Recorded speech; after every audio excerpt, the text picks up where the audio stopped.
इस देश का आदमी बस में ट्रेवल करता है और बस की सीट में पेन डालकर उसकी गद्दी फाड़ देता है।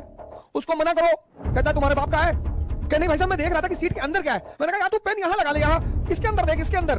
और रेलवे स्टेशन में बैठे गुटखा खा के वहीं थूक दिया जहां बैठे। बहुत गिर रहा था, मैंने कई बार लोग गिर रहा था, देखा सर नहीं दुखा, सब डेवलप होगी, डेमोक्रेसी तभी स्ट्रांग होगी when the majority people of that country will understand the law of development in economy and they will understand the principles of polity. तभी डेमोक्रेसी किसी कंट्री में डेवलप होगी। उनको नेशनल इनकम पता होगा, जीडीपी पता होगा, जीएनपी पता होगा, बैंकिंग सेक्टर पता होगा। इससे तो लोगों को 70% लोगों को इन सब चीजों से मतलब ही नहीं है। ये हमारे राजनेता समझते हैं कि इस देश के आदमी को इकोनॉमी से मतलब ही नहीं है। इस देश का आदमी बस में ट्रेवल करता है और बस की सीट में पेन डालकर उसकी गद्दी फाड़ देता है। उसको मना करो, कहता है तुम्हारे बाप का है।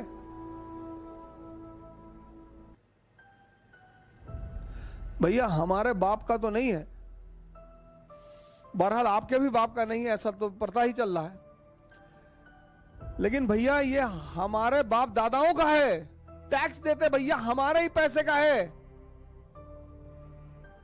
क्या नहीं भाई साहब, मैं देख रहा था कि सीट के अंदर क्या है। मैंने कहा यार तू पेन यहां लगा ले, यहां इसके अंदर देख, इसके अंदर यहां होल कर, यहां वहां तो पूछ ले, मैं बता दूंगा। किसी से पूछ ले, बस कंडक्टर से पूछ ले, बस ड्राइवर से पूछ ले, वो तुझे बता देंगे उस सीट की गद्दी के अंदर क्या है।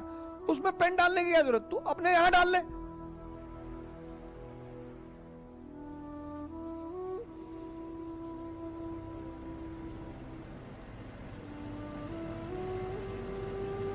और रेलवे स्टेशन में बैठे गुटखा खा के वहीं थूक दिया जहां बैठे, क्योंकि पता है वहां क्या लिखा है, ये रेलवे आपकी संपत्ति है। उनको फीलिंग ही नहीं आती कि हमारे पापा तो पैसा नहीं दिए थे इसको बनाने के लिए। उनको इकोनॉमी से मतलब नहीं। वहीं दिल्ली मेट्रो में वो सीआईएसएफ के जवान हैं तमिलनाडु के, हिंदी समझते नहीं, इंग्लिश आप बोलोगे नहीं, और वहां अगर थूक दिए। दिल्ली मेट्रो में कहीं नहीं लिखा है मेट्रो आपकी संपत्ति है, लिखा ही नहीं। थूक दिए तो पहले तो मारेंगे गिराकर, फिर 200 रुपया निकाल लेंगे। बहुत गिड़गिड़ाते, मैंने कई बार लोग गिड़गिड़ाते हुए देखा, सर अब नहीं थूकेंगे सर, गलती हो गई सर, अम्मा की कसम के सर नहीं करेंगे। What you saying, 400।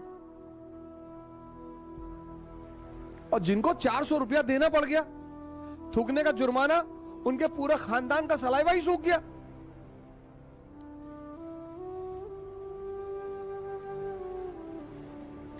आने वाले 100-200 साल तक उन्होंने कभी थूका नहीं। खाक बचेगी डेमोक्रेसी इस कंट्री में। इस देश का राजा कौन? यहां की जनता, we the people of India, हम भारत के लोग। हमने 545 लोगों को चुना, उन्हें लोकसभा में बिठाया कि तुम हमारे प्रतिनिधि हो, तुम सरकार चलाओगे। आपने अपने नौकर को 1 लाख रुपया दिया कि ले भाई खर्चा कर पूरे महीने, तो महीने के बाद में हिसाब मांगेंगे ना। ये 545 ये नौकर हैं हमारे। फिर से कह रहा हूं, ये 545 से नौकर हैं। ये जो भी करेंगे हमें बताएंगे। तो कैसे बताएंगे? प्रेस के द्वारा। इसीलिए समाचार पत्र, इसीलिए प्रेस प्रजातंत्र का चौथा स्तंभ है। क्योंकि ये जो हमारे नौकर हैं, जिनको हमने अपॉइंट किया है, अब इस 545 में एक पार्ट सरकार है, दूसरा पार्ट विपक्ष है, दोनों पूरक हैं एक दूसरे के। 1 अरब 30 करोड़ लोग ने 545 लोगों को चुना कि जाओ सरकार चलाओ। तो हर साल बजट आएगा। क्यों आता है? अपने मालिक को बताने के लिए कि सरकार ये बजट यहां पैसा हमने खर्चा किया।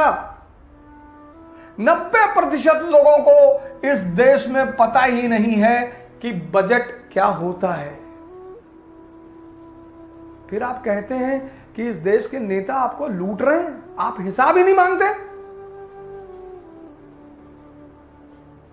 आप हिसाब ही नहीं मांगते। आपने 1 लाख रुपए नौकर को दिया, उसने आपको 1 महीने बाद एक कागज पकड़ा दिया कि साहब ये, आपने उस कागज में तंबाकू भर के जेब में रख लिया।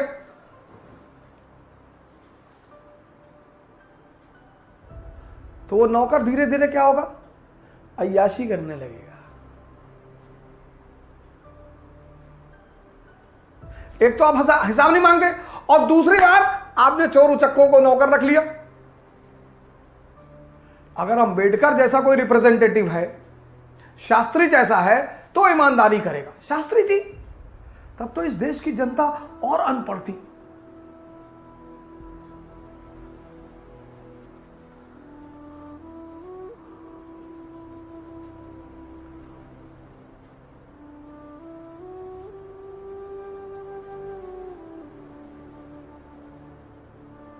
जो मुसलमान ब्याज का पैसा नहीं खा सकता, वो घूस का कैसे खा सकता है?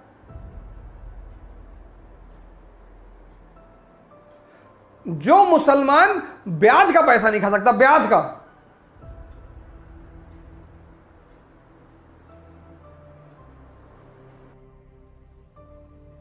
किसी भी देश में प्रजातंत्र का विकास तब होगा, ये फॉर्मूला है सर, किसी भी देश में प्रजातंत्र का विकास तब होगा जब उस देश की बहुसंख्यक जनता राजनीति के सिद्धांत और अर्थव्यवस्था के विकास को समझेगी। Democracy in any country will develop only when the majority people of that country will understand the law of development in economy and the principles of polity.